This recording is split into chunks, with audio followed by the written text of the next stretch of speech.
menjadi survivor. Beberapa hari lalu di grup WA Dewan Paroki Pleno ada topik pembicaraan hangat tentang COVID-19. Ada dokter ahli-ahli, ada juga yang kurang ahli, ada yang menyebut diri sebagai alumni COVID. Mereka yang kena COVID dan sekarang sudah sembuh. Ada yang menyebut diri sebagai survivor, orang yang lolos, penyintas istilah kerennya, orang yang selamat, orang yang berhasil keluar dari duel dengan kematian. Saya suka kata survivor, berarti orang yang survive, bertahan hidup, kendati berhadapan dengan kesulitan, dengan tantangan, bahkan dengan maut itu sendiri. Menjadi survivor dalam hidup, itulah kehendak Allah. Salah satu maksud dari masa Prapaskah dalam gereja Katolik adalah sebagai hari-hari katekese, di mana orang yang mau dibaptis pada hari raya Paskah mulai belajar, mulai mendengar tentang kisah-kisah Tuhan Yesus, mulai mendengarkan ajaran-ajarannya dan mulai mempraktekkan.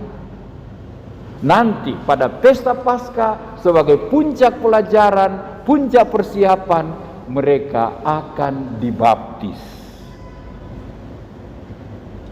Masa katekumen Katolik ini, masa belajar ini bukanlah masa yang mudah dan gampang. Perlu juga setia, perlu juga terus-menerus belajar dan berlatih. Sering ada yang mengejek, kenapa masuk Katolik? Lama mau belajar, liturginya juga capek, berlutut dudu badiri, berlutut dudu badiri, bikin migren yo. Karena itu ada juga katekumen yang berhenti di tengah jalan, yang tidak sampai selesai. Ada yang menyerah, tapi ada yang bertahan setia sebagai survivor, sehingga kemenangannya dirayakan pada pembaptisan di malam Paskah. Kalau kita dengar bacaan pertama tadi, kitab Kejadian menampilkan kisah Tuhan dan Nuh yang diselamatkan dari air bah yang mematikan. Tapi kisah Nabi Nuh ini bukan hanya kisah tentang air bah yang mematikan, yang menghanyutkan dosa, yang menghanyutkan segala manusia berdosa, tetapi air bah ini juga menyelamatkan bahtera Nuh, di mana orang-orang baik dipelihara oleh Tuhan agar tidak binasa. Sehingga peristiwa air bah mengingatkan bahwa air itu juga menyelamatkan. Air itu juga memberi kesempatan pada mereka yang ada di dalam bahtera Nuh untuk mengalami keselamatan. Karena Tuhan adalah Allah yang menghendaki kehidupan, Allah yang menghendaki kebaikan, Allah yang menghendaki keselamatan. Nuh boleh dikatakan bagaikan survivor, orang yang hidup, orang yang lolos, orang yang menang dari perjuangan dunia yang waktu itu jatuh dalam dosa. Kita ingat saat Tuhan menciptakan Adam dan Hawa, Tuhan sangat dekat dengan manusia. Ia memberi nafasnya sendiri kepada Adam. Ia memberikan taman Eden. Eden artinya taman Tuhan kepada mereka. Tuhan begitu dekat, bercakap-cakap. Kitab suci katakan sore-sore mereka jalan bersama-sama. Ada relasi sangat pribadi, hidup dalam komunio, persekutuan. Namun di taman Eden inilah, di taman Tuhan inilah Adam dan Hawa jatuh dalam dosa. Mereka tidak taat pada Tuhan, mereka tunduk pada iblis, mereka melawan Allah. Mereka gagal taat pada Tuhan. Dosa merasuk dan merusak keindahan ciptaan. Dan akibat dosa mereka keluar dari taman itu ke tanah berdebu. Mereka harus bekerja keras untuk hidup. Masuknya dosa itu merambat terus sehingga manusia sesudahnya pun hidup dalam dosa. Dunia manusia rusak karena dosa. Tuhan ingin merestore, membaharui kerusakan ini. Tuhan ingin mereka selamat lagi. Maka dia suruh Nuh membuat bahtera, menyelamatkan Nuh dan keluarganya yang baik, serta pilihan ciptaan-ciptaan Tuhan. Kemudian sesudah semua itu lewat, Allah bikin perjanjian dengan mereka. Jangan takut, saya tidak akan menghukum kamu lagi. Busur pelangi menjadi tanda perlindungan Tuhan, tanda Tuhan akan setia. Bukan main. Allah bikin perjanjian dengan manusia berdosa. Kalau presiden dengan presiden bikin perjanjian, selaraslah. Tapi ini Allah dengan manusia.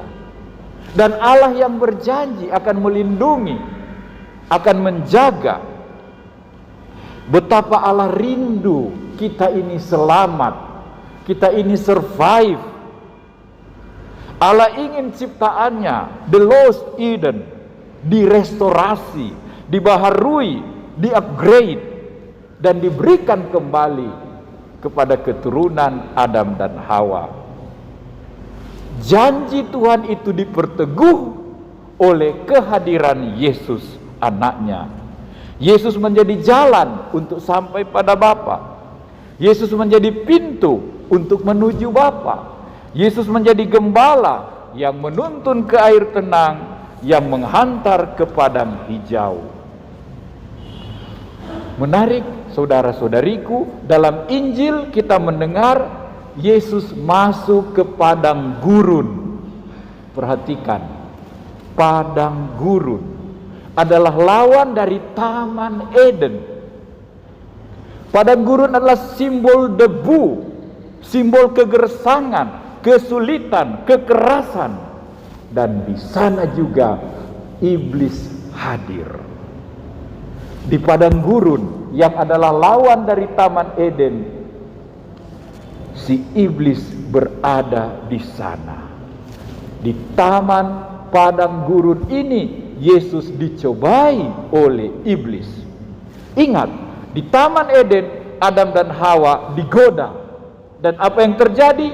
Mereka tunduk pada iblis, mereka jatuh, mereka kalah, mereka KO. Bagaimana dengan Yesus di padang gurun? Yesus taat kepada Bapa. Ia tidak jatuh, ia tidak mengalah pada iblis. Yesus taat, Yesus menang, Yesus keluar sebagai survivor. Kedosaan Adam, kejatuhan Adam, ketidaktaatan Adam digantinya dengan ketaatan pada Bapa. Yesus keluar sebagai pemenang. Dia berjalan, berkeliling, berbuat baik, membawa shalom, membawa damai sejahtera, sampai saatnya dia wafat. Perhatikan lagi saudara-saudariku, di mana Yesus wafat? Di atas salib. Salib adalah pohon ketaatan, pohon keselamatan, pohon kehidupan yang tadi tumbang di Taman Eden, tegak indah di Taman Golgota, menjulang tinggi ditimpa sinar surga.